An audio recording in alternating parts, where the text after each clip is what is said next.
अस्सलाम वालेकुम दोस्तों तव्हां सां हिकु ज़बरदस्त दुलाव ड्रामे जे बारे में सवाल है।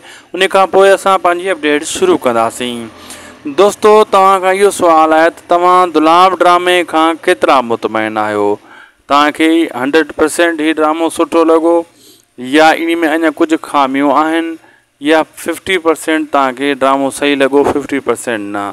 बहरहाल असांजो अंदाज़ो तव्हांखे इहो ई आहे दोस्तों तो ही ड्रामो 100% ओके है, परफेक्ट है। जिथे किथे दोस्तों ही रेटिंग में मथे अची चुको है। हलूँ था अज जी दुलाव जी जो है अपडेट की तरफ। यो सवाल जो क्योंसी इन जवाब कमेंट सेक्शन में तुम दई सको था, लाइक के जरिए भी दई सको था। जितना लाइक घना होंदा तो अस समझी वेंदासीं तो ही ड्रामो तक घणो वणी रहो है। कमेंट ज़रूरी ना है दोस्तों। हलों था अज जी दुलाव की अपडेट है दोस्तों। टियों स्पेल भी लगभग तमाम जल्द हाँ फाइनल थी चुको है। इन दोस्तों तक बुधाईंदो हलां तो वरी चौथे स्पेल की शूटिंग स्टार्ट कई वेंदी।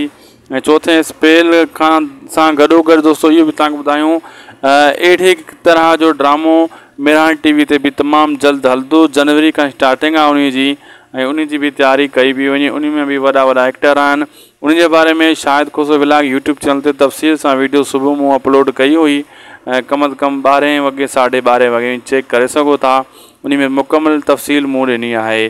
बाक़ी दुलाव ज़बरदस्त हली चुको हली रहो है। हाँ जी जी अगते एपिसोड ॾींदा तीअं तीअं मथे वर्शिप वेंदी।